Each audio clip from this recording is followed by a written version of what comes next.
Го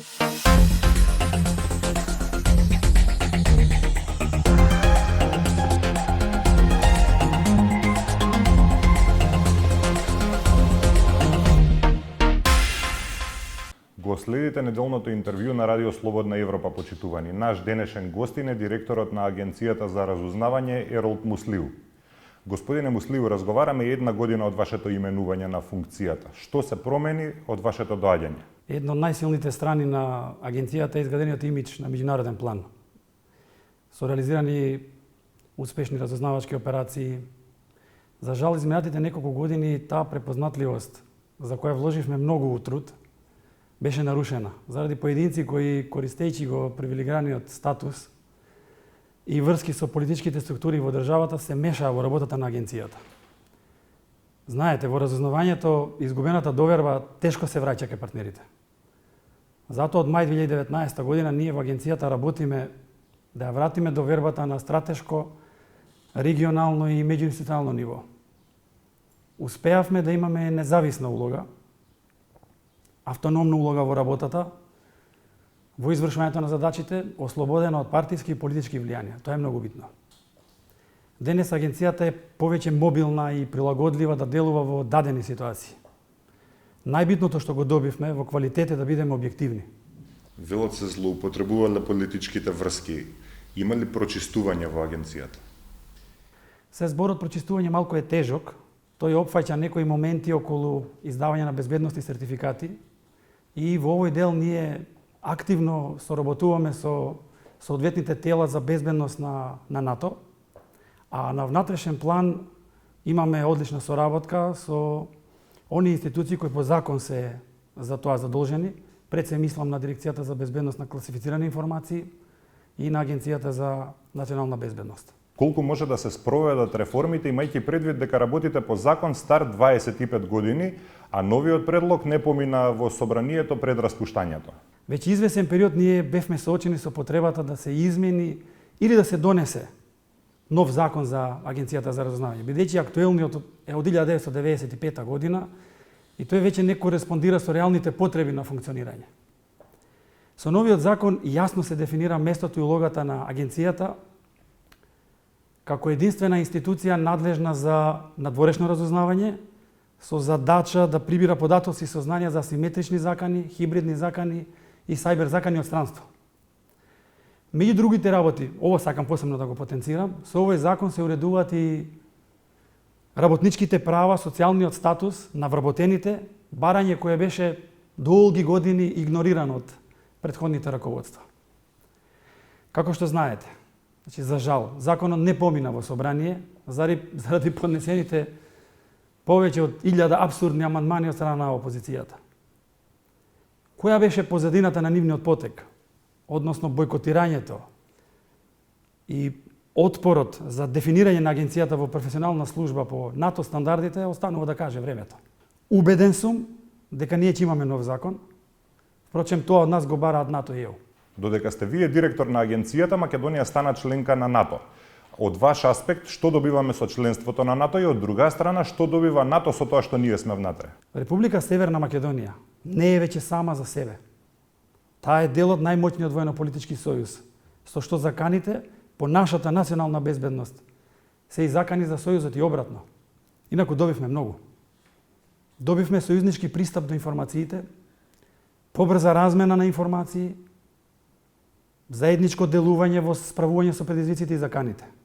Тоа значи дека разменуваме сознанија, анализи, ставови и мислења по сите прашања. Сега како НАТО сојузник, агенцијата посветува поголемо внимание и е фокусирана на барањата и приоритетите кои доаѓаат од Брисел. И ние капацитетот го градиме во тој правец. Се прилагодуваме кон стандардите и процедурите, да бидам искрен, и повеќе работа од административен аспект. На билатерално ниво, НАТО сојузниците го знаат и го препознаваат оперативниот капацитет на агенцијата, бидејќи подолг период соработуваме на оперативно ниво со нив. Но има тука една вредност и географската положба на нашата држава. Понатаму, треба да го имаме предвид нашиот мултиетнички, мултирелигиозен и мултикултуролошки состав на населението, што во агенцијата е преточено во разузнавачка предност и квалитет, а верувам ќе биде од полза и за НАТО. Какви реформи во агенцијата очекуваат партнерските земји од НАТО од нас? Што треба да се промени? Значи се очекува да се заокружат уште некои елементи, тука пред себе сакал да го спомнам процес на донесување на новиот закон за агенција, го кажав и претходно. Завршување од почнатиот процес на ветинг во безбедност на разузнавачките ентитети. Од нас се бара подобра, посилна, ефикасна внатрешна поставеност, ние тоа веќе го направивме со новата систематизација. Се бара постриктен систем на внатрешна контрола, градење на капацитети за сајбер безбедност, што е новина, и посебен фокус на заштита и безбедност во врска со техничка опрема и технологии од држави кои представуваат безбедносен ризик за НАТО. Кои се главните безбедносни предизвици на Македонија денеска? На што се фокусира агенцијата? Република Северна Македонија е членка на НАТО.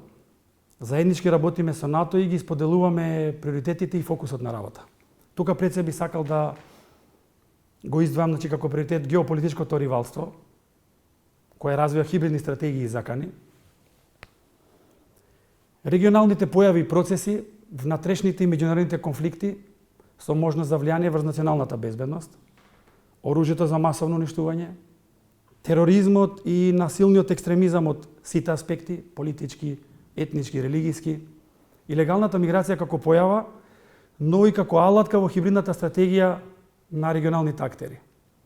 Сајбер заканите и од поново време, актуелната закана од COVID-19, со која се соочува целиот свет. Во изминативе неколку години припадници на агенцијата беа прозивани за вмешаност во контроверзни настани, во кумановските настани во Диво населје, во настаните на 27 април.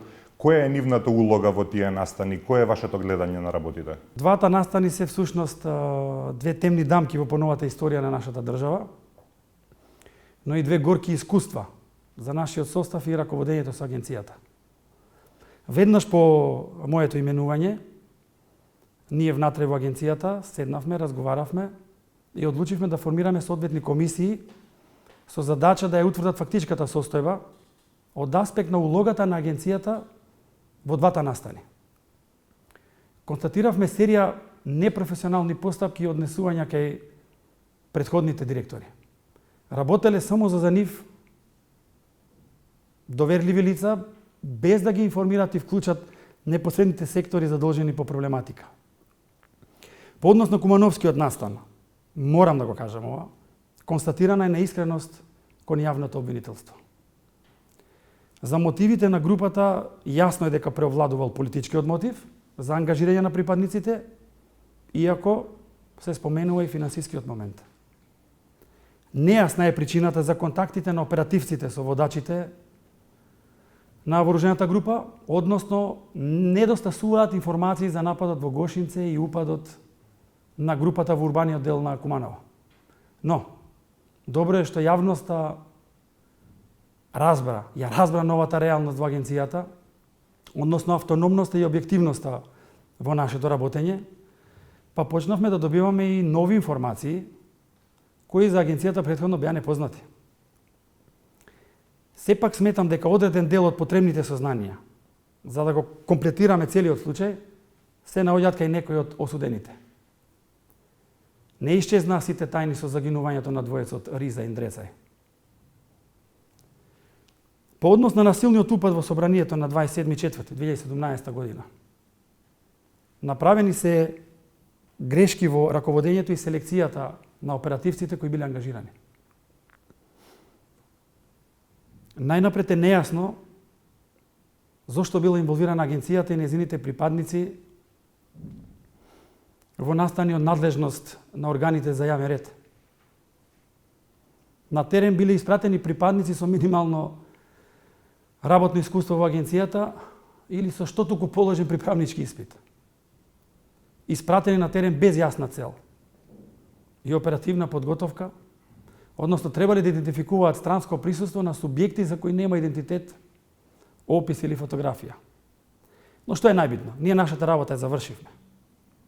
По однос на двата настани, агенцијата достави две обемни анализи кои се предадени на јавното обвинителство. Но, со оглед на фактот дека бевме опфатени од пандемијата COVID-19, очекуваме овие денови да имаме средба со јавното обвинителство по однос на овие настани и да видиме како ќе може агенцијата да помогне во расветлувањето на овие два случаи. Се сомневате во причините за смртта на Риза и Индрецај? Да бидам искрен, не. Тука немам сомнежи за смртта, него само сакав да кажам дека со самиот чин, на нивно загинување, па не заминаа сите тајни. Не биле само тие двајца кои што имале контакти со службите за безбедност. Затоа и кажав. Работат ли овие луѓе за кои зборуваме се уште во агенцијата? Од оние кои биле вклучени во раководењето,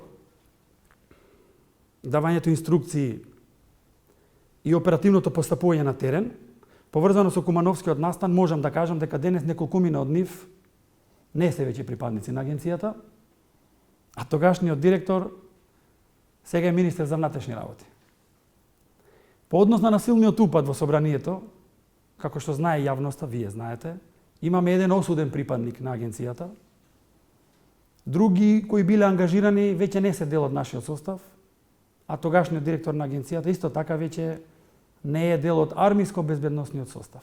Учествувала ли агенцијата за разузнавање во операции за спречување меѓународен тероризам надвор од земјата? Има ли такви операции на кои сте особено горди? Секако, дека со нашите партнери сме учествувале во операции на Балканот, во други нестабилни и региони опфатени од војни, тука пред се мислам на Блискиот Исток, Северна Африка и Украина. Морам да бидам искрен, дека во вашето прашање има класифициран карактер. Дел има, значи, класифициран карактер. Но што е битно за еден разузнавач? Неговата мисија секогаш е тајна.